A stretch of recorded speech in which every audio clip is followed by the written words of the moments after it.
As you may or may not know, my wife and I just got back from Vegas. It was a great trip. We ate, we drank, we had a blast.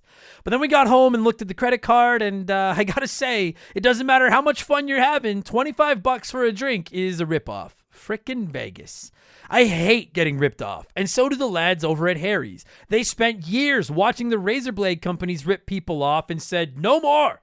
Not all heroes wear capes, my friends, and they want to prove that they're legit by offering you hot dogs a $13 trial set for just $3 at harrys.com/RTG. I've been telling you about them for months, and I'm genuinely proud to have Harry's as a sponsor of this show. I wasn't kidding. The plastic, futuristic-looking crap razors you get at the store are overpriced and they're poor quality. Harry's blades are crisp, clean, and classy. They're the kind of razor you'd expect your grandpa to have on his bathroom counter. And most importantly, they work. Shave after shave, they're so smooth, they're precise. I used to go through the crappy store blades all the time, but Harry's are built to last. And they're not just better quality than the other names, they're more affordable. And they deliver. Just set your schedule, and for as little as $2, new blades, shaving creams, lotions, everything you need, right to your door when you need it. I genuinely cannot think of a reason not to try Harry's.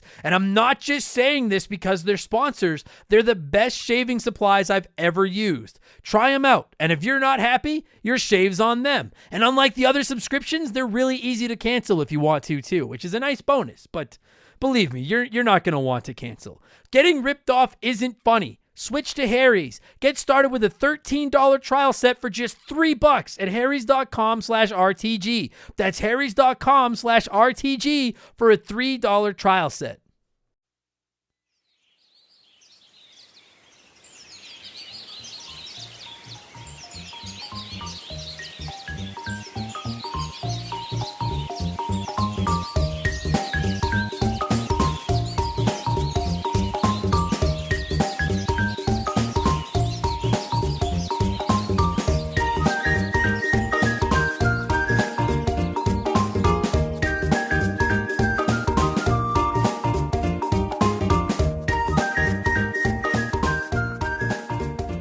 What's up, everybody? Welcome back to Remember the Game. It is my retro gaming podcast where every week a buddy of mine and I sit down and we geek out about the games we played back in the day. My name is Adam Blank. Thank you so much for listening to the show. And this week it is episode 165. It seems like a lot of podcasts.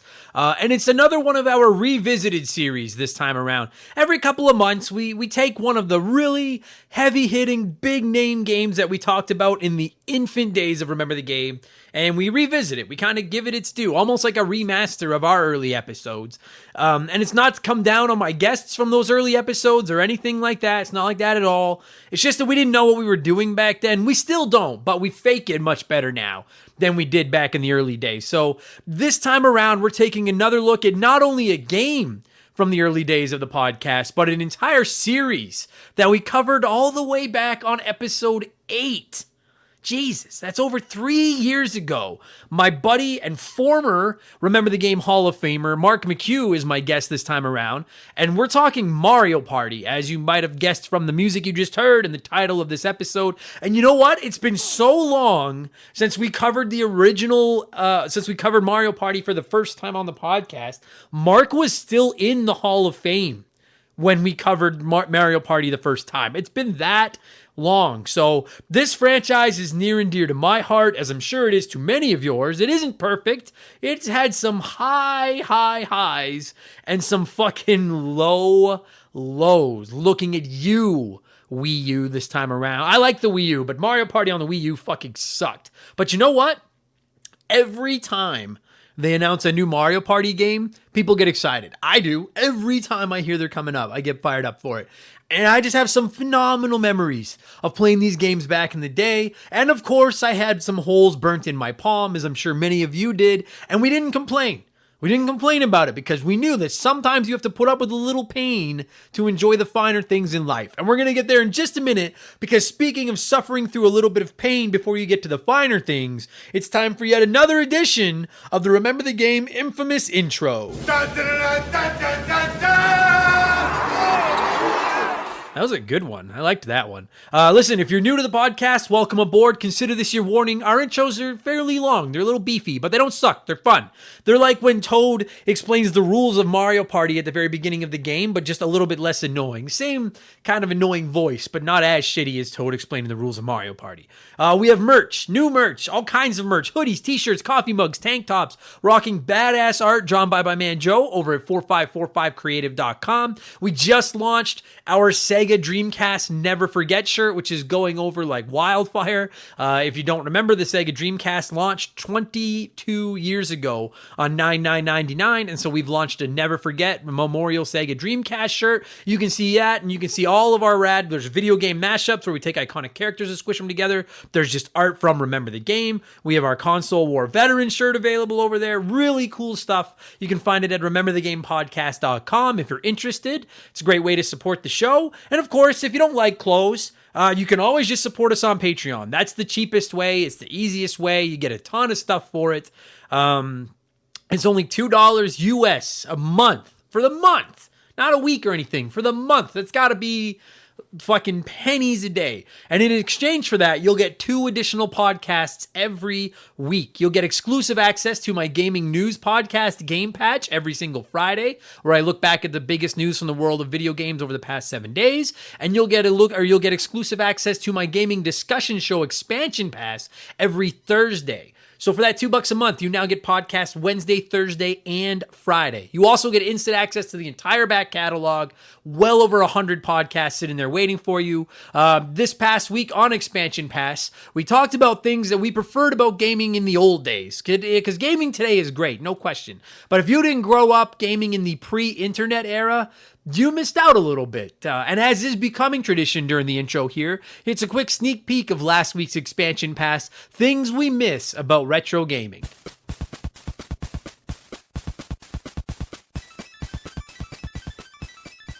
Back in the day, you bought a video game. Look, David Phillips worded it just as well as I'm going to. David Phillips wrote in on Patreon and said, I miss just putting the game. I can't wear my headphones. I have my headphones on while I'm recording, and it's just throwing off my fucking balance and everything here. And I feel like someone's going to sneak up behind me and stab me in my fucking eye. And my bad eye is on the door side. It doesn't work.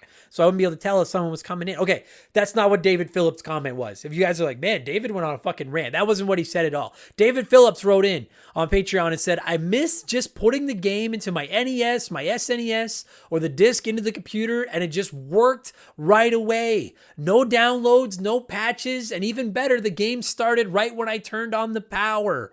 I miss that. Holy fuck, David. That one was the first thing I wrote down when I was coming up with ideas. We got a few people that wrote in about the same thing. No day one patches. You could just turn on a game and it fucking worked.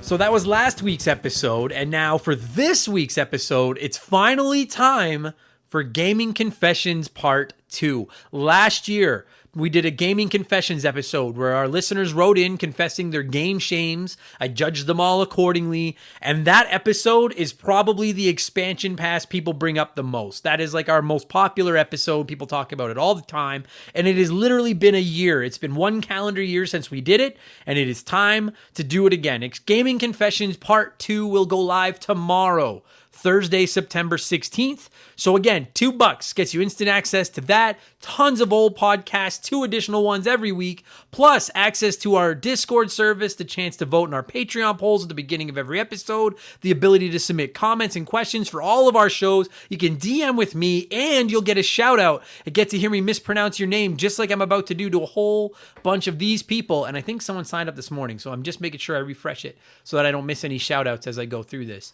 And my computer's oh, there we go. Okay, yes. So a huge thank you to all of our newest Patreons: John Colossi, Quest, Gregory Harvey, Stephen Lewis, Yankee Doodle Randy, Bobo, Clayton Robertson, Jason Sika, Martin Pinchier, I'm sure I said your last name wrong, Martin, and Andrew Lohas. I'm also sure I said your last name wrong, Andrew. But thank you all so much, and welcome to Remember the Game Industries, patreon.com/Remember the Game if you're interested in getting a ton of extra podcasts. I have a P.O. box. You can find the full address at rememberthegamepodcast.com. Shoot me just a postcard or a letter. Let me know where you're listening from. I'll send you a postcard back. We'll be best friends. And you can find me on Twitch. If you go to twitch.tv, look for Remember the Game, not Remember. I've dropped my affiliate status. I'm not after your subs or your money. I just hop on there once in a while and stream, and you can come by and shoot the shit with me, and it's good times. So throw me a follow on there. You'll know when I'm online. That's enough blowing myself. Let's blow some of you by blowing in the cartridge. It is our opening segment here on the show. I read a few comments and questions from our Patreons, usually gaming related, but not always. And we call this segment Blowing in the Cartridge. He blows all right. He blows big time. That's it, honey. Get into the spirit. Let's blow. And our first blower this week is Leakified. Leakified? I hope I said that right, Leak. And Leakified said, if you had to pick one alternate universe to be stuck in, which would it be? A world full of Saturnians that continually browbeat Mario, Mega Man, and the Ninja Turtles and don't let you play any games. Ugh.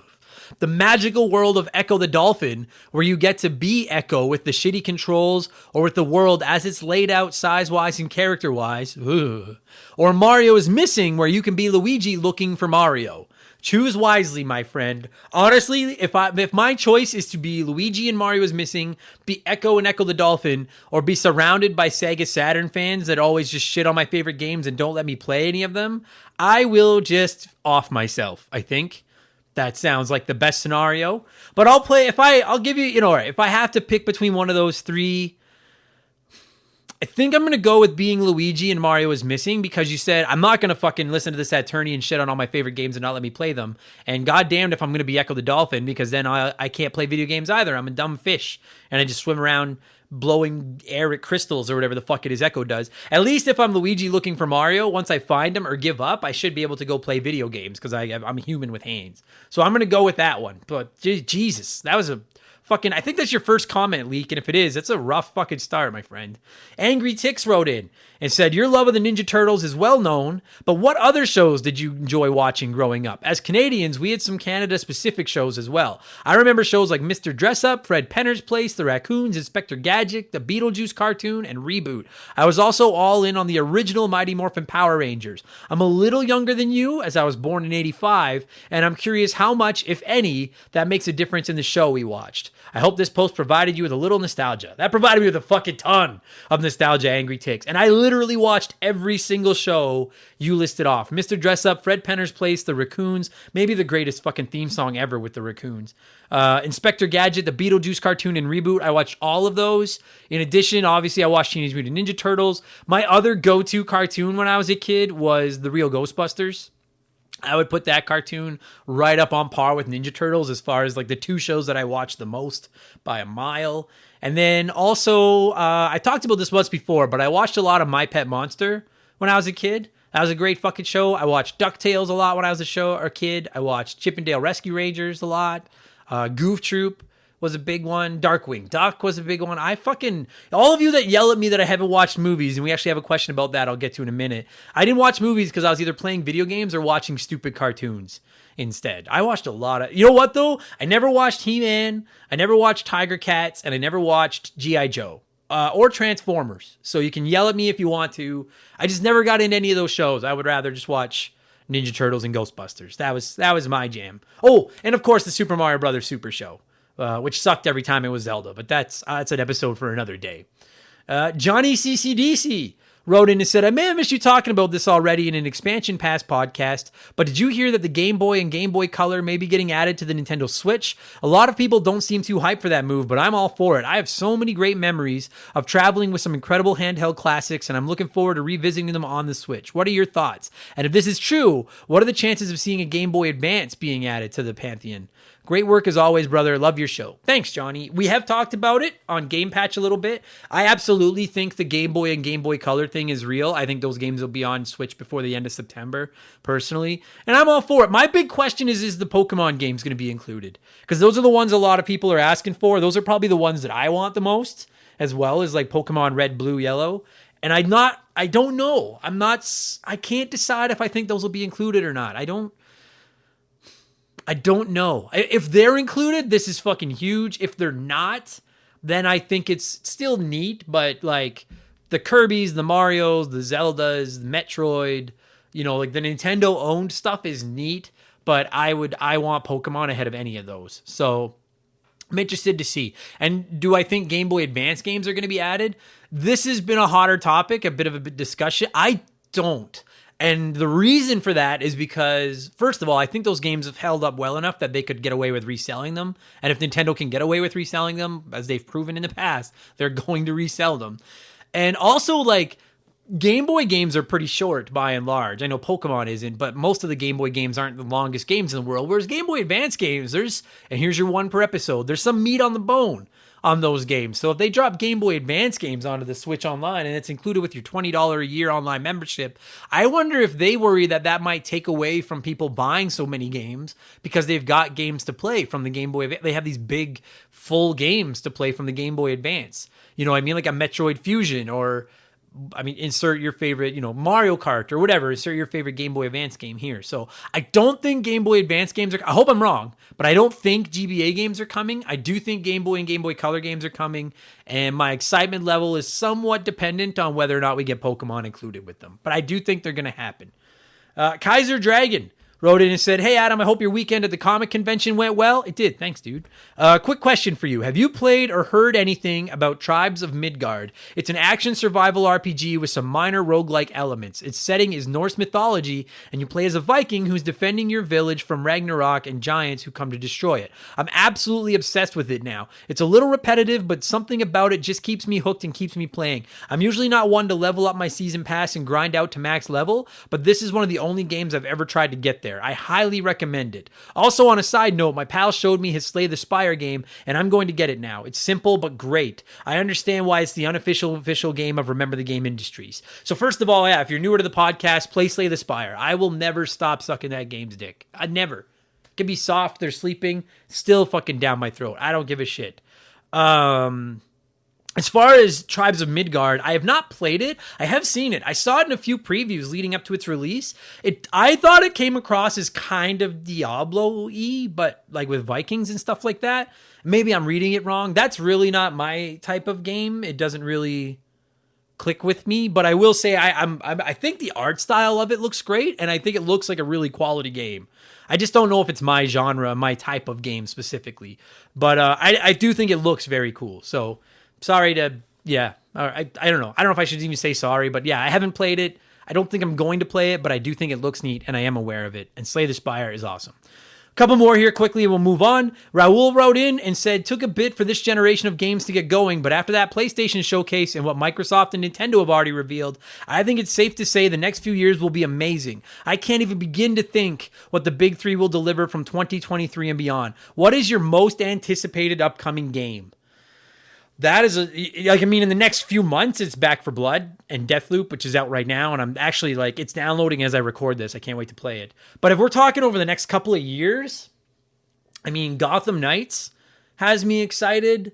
Spider-Man 2 fucking has me excited. I'm excited for Halo Infinite. Dying Light 2 has me hot and horny. That fucking Marvel Midnight Suns XCOM style Marvel game sounds like it has a lot of potential.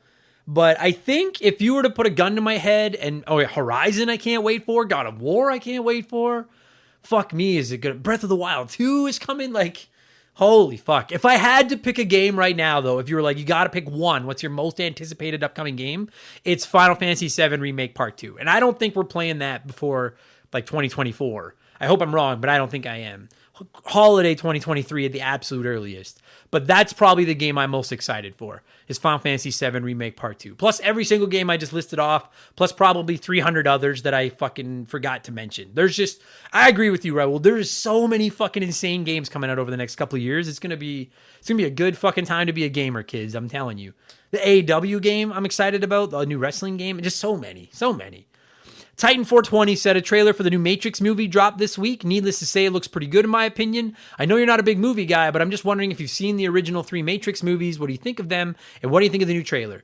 So for those of you that don't know, I don't watch a lot of movies. I always get yelled at for never seeing movies. And you can add Matrix to the list. I did see the first Matrix way back like in high school when it came out, but I don't really remember anything about it. And I haven't seen the other ones. So I haven't seen the trailer. I think it sounds like it's going over pretty well. People seem to be excited about it, but I really do want to get around to at least watching the original Matrix again, because I'm a big, not advocate, but I'm fascinated by simulation theory and stuff like that, and my understanding is that's kind of what Matrix has, it's kind of tied into that, but I haven't seen them. So you guys can just yell at me, go ahead, fucking send me your emails, rememberthegame@gmail.com, fucking yell at me. You haven't seen Matrix? I get yelled at all the time for movies. Finally, before we get out of this segment, it's letter time. And Bobo wrote in and said, hey, Adam. I love that name. Not Adam, Bobo. Adam's a stupid name. Hey, Adam. I have a what-if question that I've always wondered. In the early 90s, I remember seeing my Genesis games stack up and almost every game had the EA logo on it. I'd list them, but I couldn't do it justice and I'd miss a ton. But they also had pro players, licenses for sports to go with your favorite sports as well. So your favorite sports players appeared in their games, but not others. Here's my what if. What if EA had released a console and made all those games exclusive? Where would that have left the Super Nintendo and the Genesis? Would they have survived to the next generation? I know everyone dumps on EA now, but in the 90s, they were the go-to company. You knew you were getting a good game, and back then, it was also unique since they took risks as well. Keep up the good work, Bobo. Dude, that's a fascinating question. What if EA had released their own console in the 90s? Because the thing is you're right. Listen, by today's standards, we all think of the idea of like EA releasing a console today, and you'd probably have to pay you want to use the B button on your controller, it's $2.99 a month. Or you wanted the A, it's you know how they are. It's fucking EA. They nickel and dime you as much as they can. But you are right, dude. In the 90s, with the NHL games and the Maddens and stuff like EA was like EA Sports. It's in the game. Like we all fucking loved EA back then. I don't know, because I don't, without having this, I won't listen. I like sports games, but personally, if you had told me back then, you can have a Super Nintendo with all the Nintendo games and stuff, but no sports games. You can have a Genesis with all their games, but without the EA sports games, or you can have an EA console with the sports games. EA's console would probably be my number 3, because I love Nintendo too much. I think the Super Nintendo would have been fine. I frankly think the Genesis would have suffered more, because I think when you think of the Genesis library, you think of Sonic, you think of the Disney games, and you think of sports games. So if they lost all their sports games, that would be a big blow to the Genesis. But I don't know how many people would have bought a console just for sports games. Maybe I'm wrong. So I think Nintendo would have been okay. Yeah, I don't know.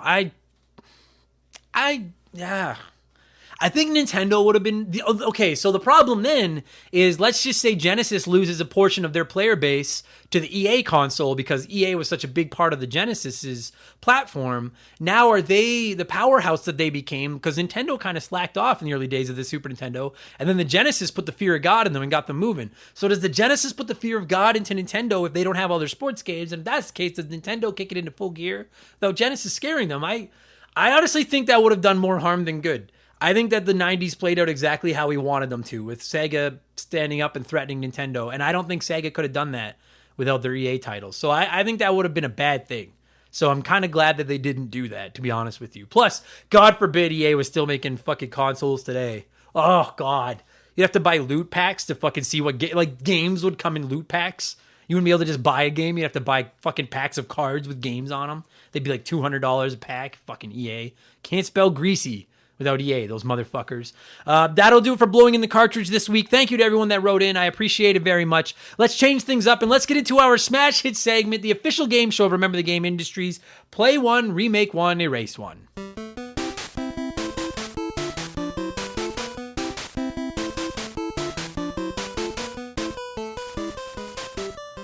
And a huge thank you to Classic Concentration from the NES for unknowingly providing us with our theme music. That was another show I watched back in the day. It was Classic Concentration.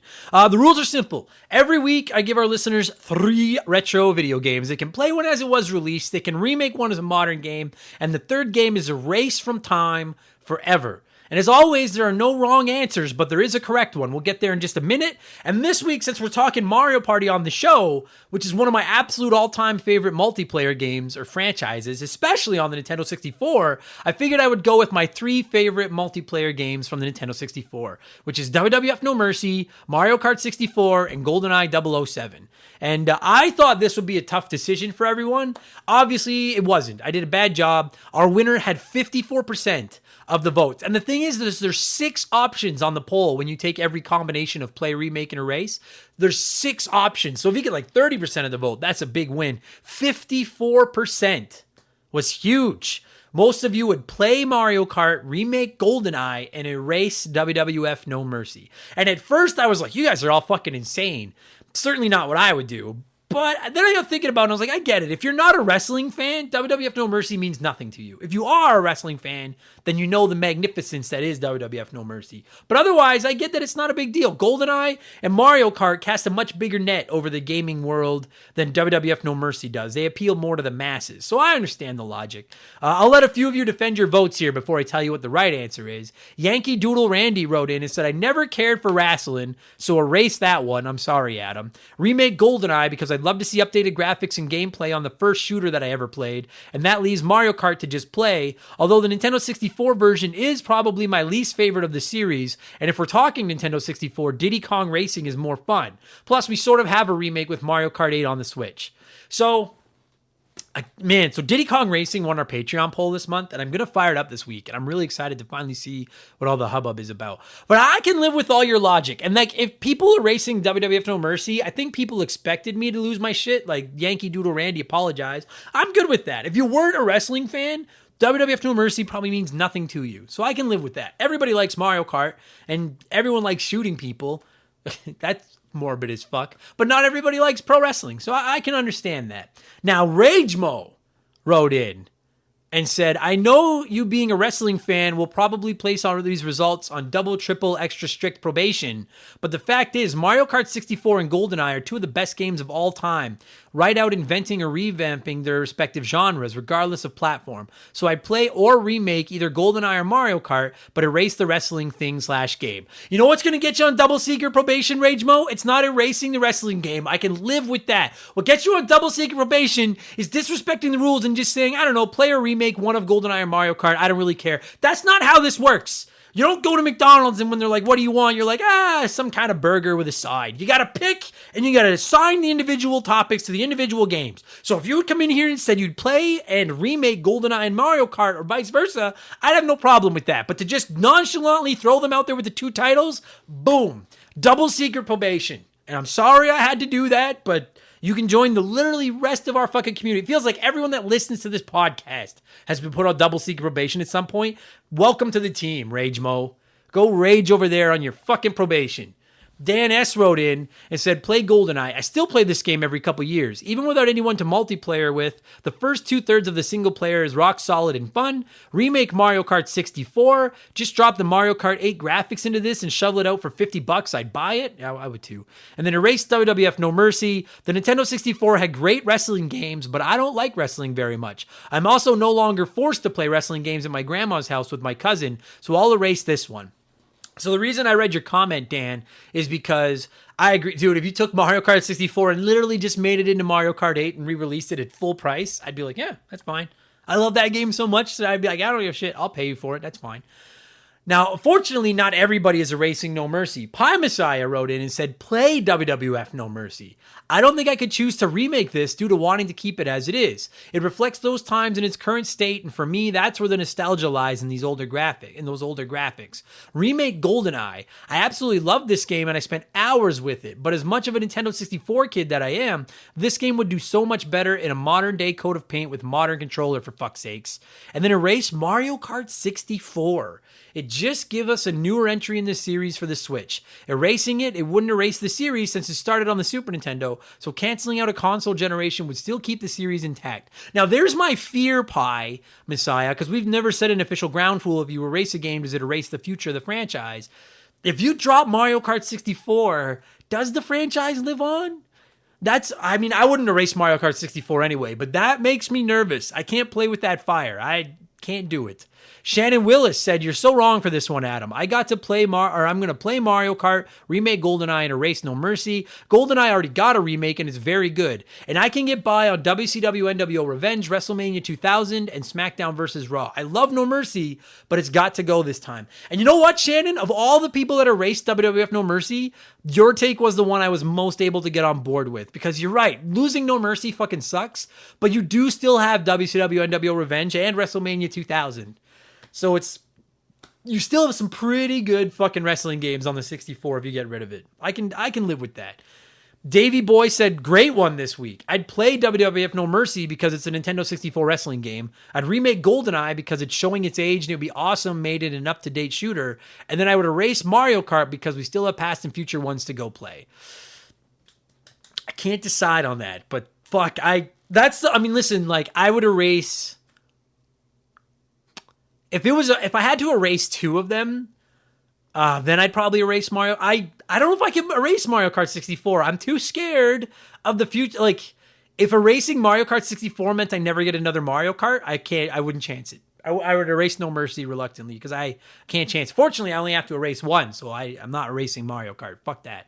And then finally, Rob Serino wrote in and said, "WCW was better than WWE in that era, so erase No Mercy. I didn't play the GoldenEye update, so I'll have to say remake that, and Mario Kart is fine as it is, but Diddy Kong was better." Boy, Rob, to say WCW was better than WWE when they were at one point, but to say that when No Mercy came out, that's a super spicy take, my friend. You're talking David Arquette World Heavyweight Champion era. They went out of business for a reason. I do miss WCW. My choice for my order personally, everybody, was the distant runner-up on the poll. It only had 19% of the vote. But Jerry Robinson, and many of you felt the same way as me, Jerry said, "I love all three of these games. I played them all. I 100% completed them all. And it's really hard with two of them since they can be played or remade. But that said, I'm going to play Mario Kart. We all know how fucking great it is, as well as the success leading into current gen. It could also be put into the remake for nostalgia. But I'm going to remake No Mercy, although I'm fine playing it as it is. I love the WWE, and this game for years created a wrestler named Magic. It looked like Jeff Hardy, but his moveset looked more like Shawn Michaels, and the finisher was this stunner because why the fuck not? I loved creating wrestlers on that game too. And then I'm sad to say it, but erase GoldenEye. I loved it, and even when my cousins and I printed out cheat codes from cheatcc.com, I remember that site, for all the codes, and we had all the papers entering them, making sure we had them right. You know what? It does suck to erase one of these, but I agree with you, Jerry, and everyone that voted that way. Personally, I would play Mario Kart 64, primarily just because I'm going to use my remake on No Mercy, and I'm terrified that if I erase Mario Kart, I kill Mario Kart forever. It's a chance I'm not willing to take. So I'll play Mario Kart, I'll remake No Mercy, because it's one of my favorite games of all time, and I just want it with a modern roster. That's all you have to do. You don't have to change anything else. Just add a modern roster to it. And then I'd erase GoldenEye 007, because, well, it's awesome. I think it plays the same way Turnip tastes today. It plays like Turnip tastes, and I can't do it. I can't do it. Plus, I've never seen GoldenEye 007, the movie, either. It's another one you can all yell at me for. So I have no real attachment to the source material. I do love that game, but of the three, that's the one I'm willing to risk losing. So, as always, thank you to everybody that played. What have I been playing over the last week? Then we'll get into Mario Party. Not very much, because I've had a lot of stuff going on around here with house renovations and car repairs, and I was on the road going to Calgary for an expo. But I have been playing a lot of Final Fantasy X on my Switch. As you guys know, I'm in the middle of a playthrough of that, so we can talk about it. I have Diddy Kong Racing sitting here. I am going to fire it up. I think I'm going to finish Final Fantasy X off. And I've been putting a lot of hours into it lately, and then I'm going to get into Diddy Kong Racing. But I'll get into that in the next week or so, because it won the Patreon poll. And Deathloop is downloading on my PS5 as we talk right now, so I'm definitely going to be playing that this week. One of my most anticipated games of the year. But I haven't been playing very much. Mostly Final Fantasy X. I just haven't had a lot of time to play. That's it. Let's talk Mario Party. That's why you guys are here, a revisited series. I always like to give a few members of our community a chance to sound off before I get rambling myself. Tom Calvert wrote in about the Mario Party franchise and said the timing of this episode is perfect. I just took my girlfriend to a barcade for our 2-year anniversary where they had a range of retro consoles set up. I went straight to the Nintendo 64 and fired up Mario Party. She absolutely hated that controller, but got used to it, and we had a blast and got very drunk in the process. I love this game. The first 3 entries on the Nintendo 64 are still some of the best, although I personally think Mario Party 4 is the greatest. So many memories, and I can't wait to get the Remember the Game review.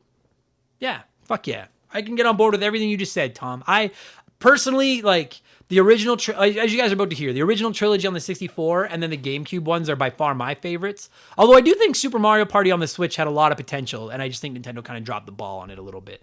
Michael Mathis wrote in and said, this is the game that separated the weak from the strong. If you wanted to win, you had to sacrifice your body on some of those mini games. It was what made the difference between winning and losing. Watching that joystick wear down and create a layer of dust was a magical moment. It's still a fun game, but it definitely got better in later iterations. Early later, but then later, I feel like it kind of fell off a cliff, personally. Kelly wrote in and said, I have been excited to talk about this one. I've never had a year-by-year experience with Mario Party. I can't have played it more than 5 times, but I've absolutely loved every second I've spent playing those games. There's not a single more charming party game out there. It's a masterpiece of a franchise. I went to a friend's house like 2 years ago, and we spent hours and hours playing Mario Party 5 and letting their younger brother play with an unplugged controller. That's a power move. We've all done that, or maybe you were the younger brother or sister that got that unplugged controller. That's one of my favorite memories, the unplugged controller. Seth Mayfield wrote in and said, this series has always been one of my favorites to bust out when you just want to have silly fun with friends or family. I have 2 issues though. I hated when they put all the characters in one cart together rather than letting each player move around the board individually, and the fact that we haven't gotten any DLC for the Switch version like new boards or characters is absolute ass. There's so much potential there, and I'd be more than happy to pay for that shit. Seth, you're going to like this episode, because it's almost like you've already heard it, because everything you just said is about to get said by Mark McHugh and I. Swanee said the GameCube era was where this franchise truly shined. Invite a few friends over with the Wavebird controllers, fucking rights. Crank it up to 50 turns and watch your friendships be torn to shreds. The Switch version was a huge disappointment. There was just not a lot to it. There were very few game boards and they got old quick. I will be keeping an eye on the new Superstars though. That seems promising, but we'll for sure wait for reviews on that before picking it up. I'm very cautiously excited about the upcoming Superstars version of Mario Party as well, Swanee. But same, I'm definitely going to wait on reviews. I thought Super Mario Party was good. I just thought they kind of half-assed it and they didn't support it like they should have. Hopefully that's not the case with Superstars.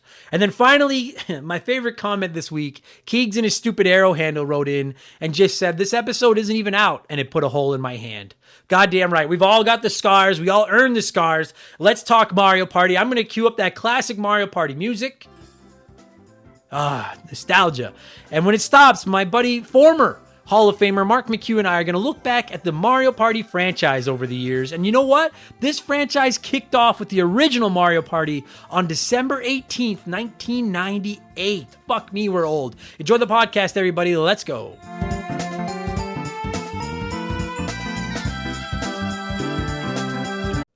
This show is sponsored by BetterHelp. Everyone that listens to this podcast knows about our illustrious CEO, my dog Molly. But the other silent partner behind the scenes is my wife. And let me tell you, my friends, a 17-year relationship with another person that has to talk to and live with you is a lot harder to maintain than one with a dog. We've had our ups and downs, and as you all know, a relationship isn't all sunshine and rainbows. They can be a lot of work. You get out what you put in when it comes to relationships, and talking to a therapist can be a fantastic way to put in some work. They can help you work through your issues, learn to communicate better, and even just provide you with an ear to bend when you need it. I've talked to my therapist about my relationships, especially when it came to my stand-up comedy career and how much I was away from home, and they helped me work on ways to keep my relationships strong even when I was out on the road. It turned out our relationship was actually better when I was out on the road, but that's a story for another day. And I know, right? Therapy. Who has the time these days? BetterHelp hears you, and they're making it easy. Fill out a quick form online, and they'll match you up with a therapist that suits your needs and that'll work around your schedule. You pick the meet times, and you can get your therapy fix from anywhere over video, phone, or just chat. Become your own soulmate, whether you're looking for one or not. Visit BetterHelp.com/RememberTheGame today to get 10% off your first month. That's BetterHelp, HELP.com/RememberTheGame.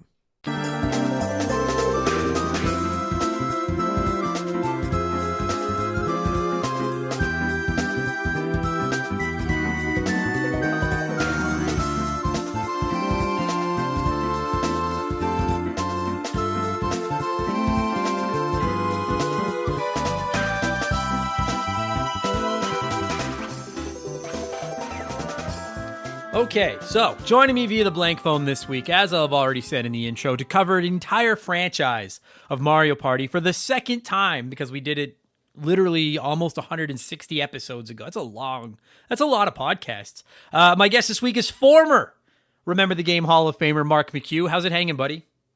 It's going good. Thanks for having me. Of course. Thanks for, you know what? Not only thank you for coming back, but thank you for coming back consistently despite the former Hall of Fame tag that has become so infamous. Like, your name can't come up around our parts, like in the Remember the Game industries anymore, without that former Hall of Fame. And every once in a while, I'll get a new listener come in and they'll be like, so why is he former Hall of Famer? And I have to explain that the stink of Mario is Missing will never be washed away. It'll never be gone. But here's the thing. I will defend that game to the day. I know it's a bad game. I know it's awful, but I loved it as a kid. Yeah, but so it still has those, and like, again, soundtrack is A+. Sure. I will. But that's all you defend. We should do it. We could do an episode of this show where it's just you and I arguing about Mario is Missing. Because like it's just, I agree, the soundtrack is fine, but fuck that game with a cactus. I hate that. I want to talk about good Mario today, not bad. Because the thing is, Mark, and there's a segue. Mario is bastardized. Mario does fucking everything today. Mario is a doctor, which an episode is recorded about. I don't know if it'll have been live by the time this one goes live, but we may be talking about Mario and his doctor fucking shenanigans at some point. But he's a doctor, he's a go-karter, he's apparently the best all-around athlete in the history of the universe. He saves the princesses on occasion. Like, they've done just about everything with him. And you never see him working as a plumber, though. No, never. And I gotta be honest, like, I'm a little shocked they've never released a puzzle game where it's like Mario's plumbing. I'm a little shocked that they've never done. Maybe they just figure at this point nobody cares anymore that he's a plumber. It's like it's so like long ago. Like, people do not give a shit that Mario was a plumber back in the day. In fact, I'm pretty sure that like on the Nintendo website when they were like pushing Mario Odyssey, there was like a mention of like, oh, you know, Mario's been everything. He was even a plumber at some point. So it's like, ooh, they're moving away from the fact that he's a plumber. You know what? I don't remember who said it. It might have been your roommate, the gentleman of Remember the Game Industries, David Ray, another frequent guest here. It might have been David. And if it wasn't, I'm sorry to whoever said it. But somebody brought up a great point that like Mario's iconic without question. Like everyone knows that hat, the face, the mustache, the voice. Like you can't not look at Mario when you see him somewhere, all the bright red and everything like that. But like, as far as Nintendo's roster of characters, even just from the Mario universe, he is kind of one of the lamer characters. Like, he's kind of boring. There's just no depth. Well, yeah, I never pick him if I'm playing Mario Kart or Smash or Mario Party. No, me neither. Never. And there's your segue, is I will say that, like, well, I never play Mario either. Other than when I have to, like a platformer or something. Bet your ass that I buy like 90% of the games with his fucking name slapped on the cover, including Mario is Missing, but I digress. Oh my God, me too. Like I just played Mario Golf to play with my dad, and we're having a great time with it. Yeah, like he's done it all. And I will say, and we're gonna cover the entire Mario Party franchise today, and we're not going game by game. We're just gonna talk about the franchise, much like we did the first time we talked Mario Party on the podcast, because it's so difficult to keep them separate from each other because they really do kind of blend together. But I will say that while the Mario Party franchise has certainly, so fuck me, has it had peaks and valleys. And the peaks are magnificent and the valleys fucking stink. Oh God, the whole era where they were really married to that car. Oh, Jesus God. Like, why? Why are you doing? And it was like the whole, there's like, oh, but you have to, everyone needs to be engaged at all times. And you know what? Like, no. Mario Party's fun because you can do your turn and then you can like check your emails or whatever while everyone else are playing. And then you all get to play a fun mini game together. Yeah. And the thing about Mario Party is that, like, I know that the bad is bad, but the good is great. And I would even maybe I'd have to really think about this. I might even go as far as to say that Mario Party might be my second favorite Mario spin-off franchise after Mario Kart.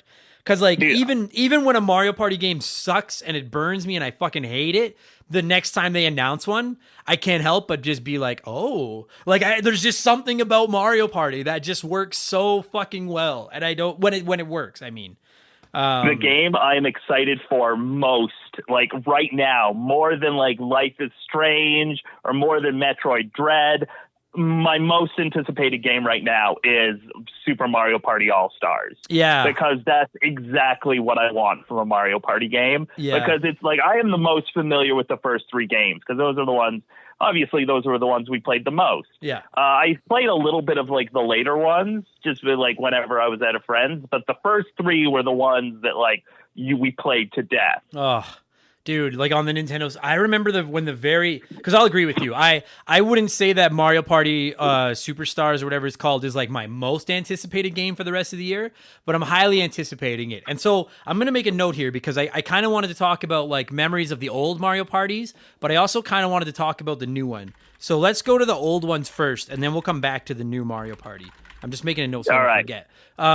Because I agree with you, man. Like I've always said, and I've been quite critical of the Nintendo 64, and many people that listen to this show with any regularity know that. And listen, I like the Nintendo 64. I grew up with one just like everyone my age, and I played the fuck out of the Nintendo 64 and stuff like that. But I've always... The controller's a fucking travesty. But I think most of my best memories of both the Nintendo 64 and the GameCube are multiplayer games. And... I mean, certainly when you think of when you think of the Nintendo 64, like you have Mario Kart 64, you have GoldenEye and Perfect Dark, you have the pro wrestling games, you have Mario Tennis, you have Mario Golf. There's Super Smash Brothers. There's so many great multiplayer games for the Nintendo 64 that it's easy for shit to get forgotten or looked over. But I agree with you. I will say, and we'll get into those in a second, I also have a soft spot for the GameCube Mario Party games because I played those quite a bit as well. But that original trilogy... Too. Pardon me? Those were fun as well, yeah. They were like, to me, the franchise started to lose its way after like near the end of the GameCube era. But that original trilogy on the Nintendo 64, especially when you were like, to this day, I still remember thinking just how fucking rad it was that you could play 4 players without needing a multi-tap or anything with the Nintendo 64. Like, I always thought that was like the greatest thing in the world. And Mario Party was just like Mario Kart, you could play alone and still have a good time. And GoldenEye, you could still play alone and have a good time. Mario Party fucking sucks by yourself. Like, yeah, you can't do that as like a single player. Oh, when you play against the computer, dude, and it doesn't matter how high you turn the difficulty up and everything, it just sucks. Like, it's just because you're right. Like, each of the 4 players takes their turn and moves around the board, and then it loads up the mini game. And like, when you're playing it with 3 of your friends, then even if you're not, because like, dude, back in the 90s, like when these games were coming out, we didn't have smartphones in our fucking pocket to check, you know, Pornhub and shit, like while we were playing Mario Party. But like, you could like sit there and joke around with your friends and like talk and just have fun. Like, it was, but when you're playing it by yourself, you take your turn and then you have to wait for 3 computer players to go. And the computer players always do something stupid and go the wrong way or do dumb shit. And there was no strategy involved. And it was just, it's honestly. So like the concept was so ingenious because it was a party game. Absolutely. Yeah. To this moment, I don't know if I can think of a game, particularly from the Nintendo 64 era, that, because I traditionally like to play solo. I love like single player games, and I can't think of another game or another franchise that I would put in the same conversation as Mario Party where I'm like, I never want to play this alone. This fucking sucks alone. But with your friends, dude, I I don't give a fuck. I don't even think there's anyone listening that would disagree with me. Especially when you take that original trilogy from the Nintendo 64, multiplayer on those 3 games stacks up against any multiplayer experience on the Nintendo 64. And that's not shitting on the other experiences. That's high praise to the Mario Party franchise because there's a lot of great multiplayer experiences on that system. But we all have memories of playing those games with our friends, and it was just so much fucking fun, Mark. Oh, they're so good. Even more so than Super Smash Brothers. You would go over to friends' houses just to play Mario Party. Yeah, and you know what's cool about Mario Party? And this is, to me, and I think most would agree with, because I agree with you, that fucking, I can't remember which one it was. Was it the Wii U one that tethered all of you in a car and it fucking sucked ass? And then I think they started doing that on the Wii. Oh, I hated that. But and the other thing, and I think this is the thing that we're going to get comments about, most people would probably say the same thing. The other big criticism of current and more modern Mario Party games is that they've just made them so random, and just like you finish the game and there's like 3 or 4 bonus stars and it's like, who lost the most coins? You get a star. And it was like, dude, fuck off. Like, make us earn the fucking win. And at least in the old games, there was obviously luck based, of course, which was part of the fun of it, because like you could play it, and even if you were the best player, you were probably going to win, but you weren't guaranteed to win. But somebody else could land on more like question mark spaces and get the star for that. Yeah, like I always thought less is more when it comes to the Mario Party games. And as they started adding in more features and more things and all these bonus stars, and I know, like, I don't know, but I think you could turn the bonus stars off and stuff like that. But like, it just became so randomized. If I'm not mistaken, and I haven't played the original Nintendo 64 Mario Parties in a long time, but like, did the star space not even move? Like once it was on the board, I think it was in a place, and that was like the goal of the game. Some of them, they were stationary. Sometimes it would be like Bowser and Toad would trade places. Right. Every time you got a star, sometimes Toad would move. Fucking drove me be like, oh, the star's over here now. Like Super Mario Party on the Switch, which we'll get to when we get to the more recent Mario Party games. I thought, by and large, was a half decent return to form for the franchise. But like, we were actually playing it about a month ago when my nephew was here at the house, and like every time you get a star, I think it's Toadette that sells you the star now, when she moves to another space, and it would just become a complete crapshoot of just hoping that she moved right in front of you. And sometimes she would move like 3 spaces in front of you. And then you could buy items that would teleport you right to her. So you could buy one, and then if you had the item to teleport you to her to get another one, you could get another one your very next turn. And I did like it a little better when it was a little bit more strategic, like it was back in the day. A little bit. I'm not expecting fucking Axis and allies out of my Mario Party. But like, put a little bit of a level of fucking strategy and skill in it. A little bit more like skill in there. Yeah, Super Mario Party, I enjoy. I can't play Super Mario Party because like my Joy-Cons keep getting drift. I keep buying new ones and they keep fucking drifting. Of course. So I'm so stoked that they're like, hey, this next one you can play with the Pro Controller. I'm like, oh, fucking thank Christ, finally. You know what's funny about that too? Is that we're sitting here being like, the Nintendo 64 controller was a fucking abomination. But then we have the Switch, and we're like, well, to its credit, at least the Nintendo 64 controller fucking worked. Like we're shitting on it, but at least it fucking worked. Like, I still have, like, my original N64 controller, and it still works. Right. Like, that joystick would start to wander, but it would take longer than a Joy-Con would. And, like, you can change out those joysticks. Yeah, you can always just buy another joystick if you have to. Like, I know there's a store in Edmonton where you can just go and you can get them to put in a new joystick. Yeah, they just pop it out, put it in, and then you're laughing. Exactly. But I will say, too, that was another thing I found with Mario Party back on the Nintendo 64 was just that controller actually worked. I mean, let's just get the elephant out of the, elephant in the room. We'll fucking call a spade a spade. Everyone listening to this that played those games back in the day burnt a hole in their palm spinning that. Oh my God. Like, we've all done that. Right? It was only in that first game that those mini games were in there, and they took them out for the second one. But fucking Christ, I think there was a point where like Nintendo had to like start sending people gloves. Oh, really? I didn't know that. Like they had a special glove to play Mario Party because of the fucking those mini games where you had to like spin the joystick around as fast as you could. Yeah, so yeah, you always did it with it was meant to be done with your thumb, but we always did it with our palm. Of course we did. Of course we did. Yeah, it's funny. I just looked it up, and yeah, you're right. They even sent out free gaming gloves to the victims of these blisters. Dude, can you imagine today, Mark? Like they would get sued into fucking oblivion somehow. I'm not justifying it, but like I mean, not to shit on kids today, but like I'm gonna get on my soapbox and be an old man and be like, when I was your age, when we fucking played Mario Party, you wore those scars on your hand like a badge of honor. Like you took them to school and was like, yeah, I fucking destroyed Mark at fucking Mario Party. Look at this. Look at this pussy fucking flaky scab in the middle of my hand. And you kids today are just like, oh, I would hurt myself. I guess I agree in principle, but it's like gaming is the one arena where it's like these are people who are not good with physical pain can play games. Minus the original Mario Party. And it's the original Mario Party. Yeah, I agree. Like, so we all... No, and that game came with a lot of emotional pain as well. Oh, dude. Friendships were lost. I had to get that fucking burn in the hole in your hand thing out because I was tempted before the podcast to tell you let's go the entire podcast without even mentioning the idea of burning a hole in your hand and then just watch the DMs People and the messages. About the hole in the hand. Yeah, but I was like, if I don't bring it up, I don't want to deal. Like Mark's not gonna have to deal with these fucking comments. I am, and I don't feel like dealing with all of it. So yeah, I know that happened.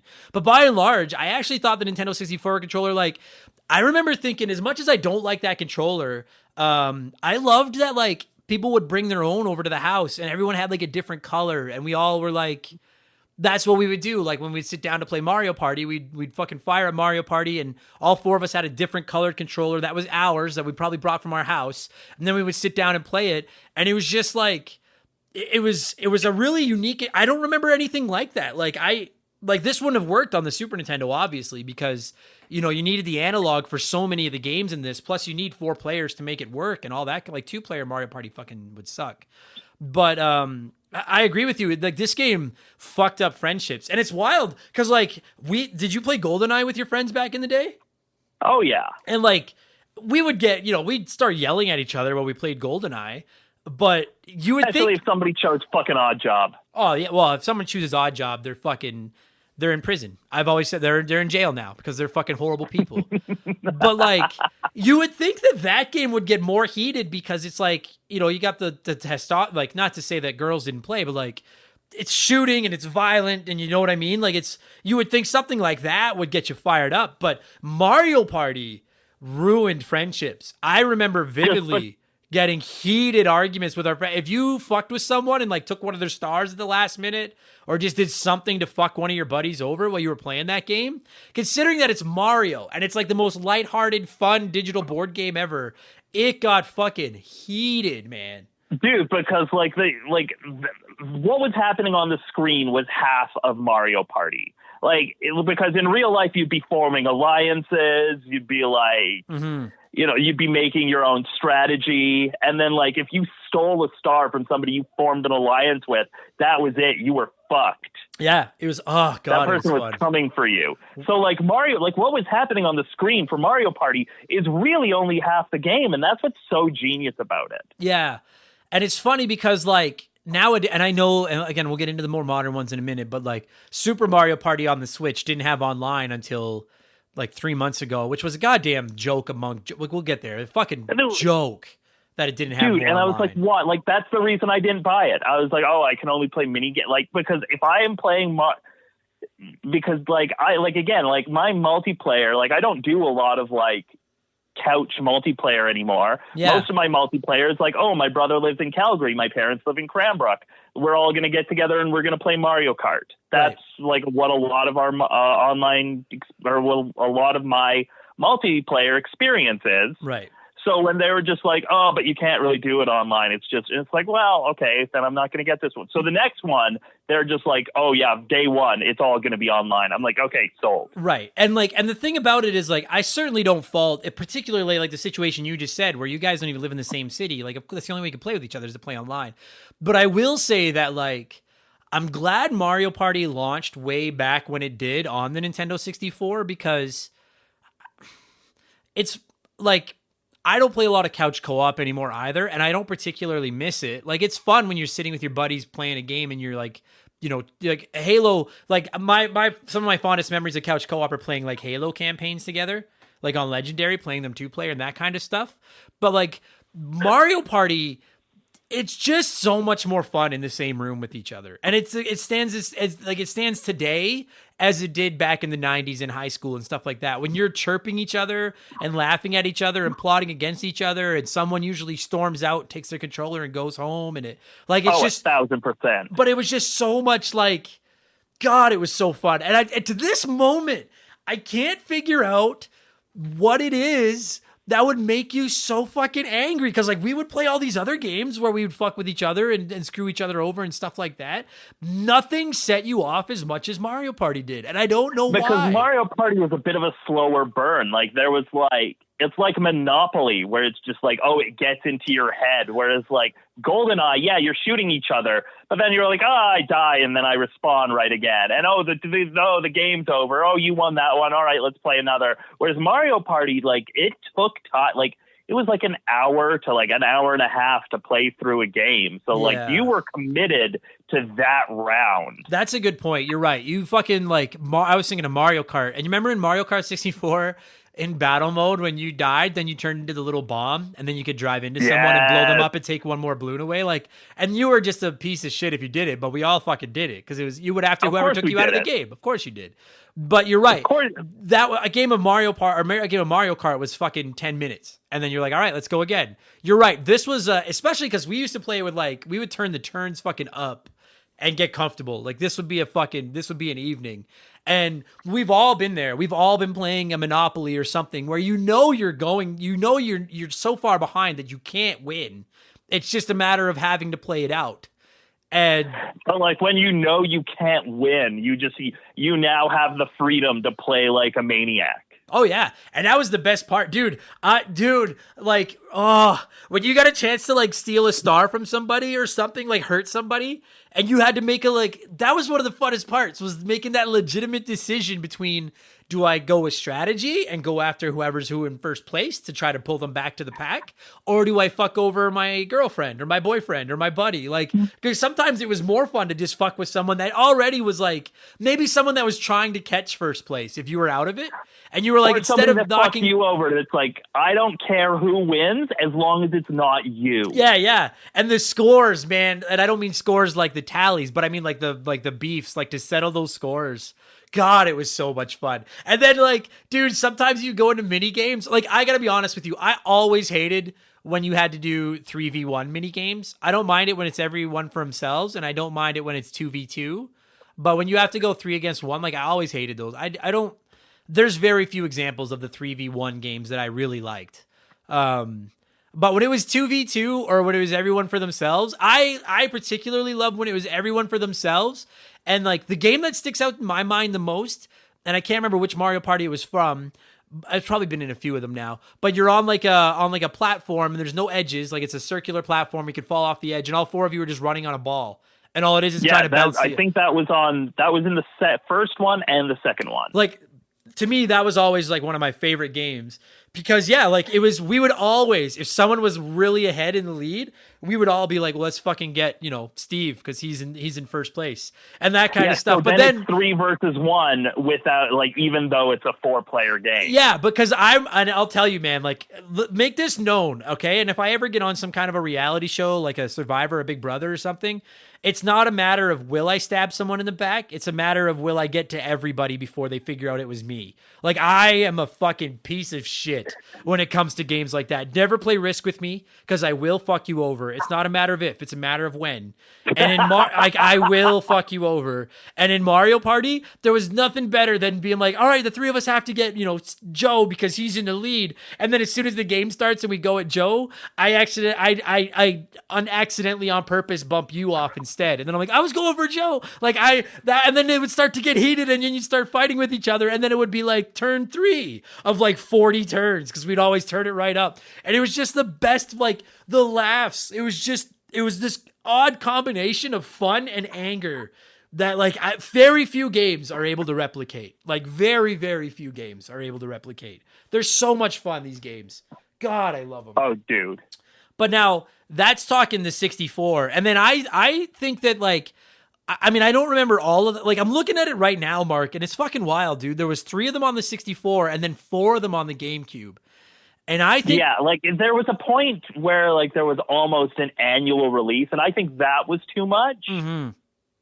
Yeah, I agree. Because it's like at some point, like you just kind of start, like you kind of just start running out of ideas. Like I guess the gimmicks changed as the hardware changed. Like there were a lot, like on the Wii one, there was a lot of.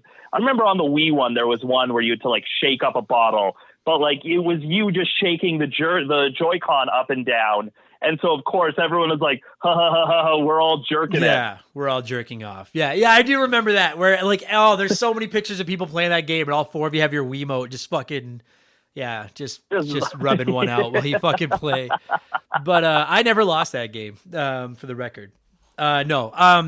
But I agree with you. The GameCube was where, dude, like, I didn't realize there was, like, and I'm sure I played them all, because we used to play Mario Party on the GameCube all the time.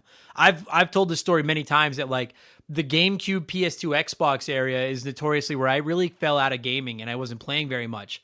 But we would go to Blockbuster and rent a Mario Party, and then all just sit around and like take turns playing Mario Party for a night while we were drinking and stuff. And it was so much fun. And those were perfect rental games. Absolutely, they were. I actually think Mario Party, like, I mean, I'm not going to lie to you. I'm fairly tempted to buy the new one that's coming out on the Switch, and I have Super Mario Party. Dude, the new, like, that's going to be a day one buy for me. But like, because it's got online and stuff, you can play it with other people. But I do agree with you, especially back in that era. Like, they were great rental games.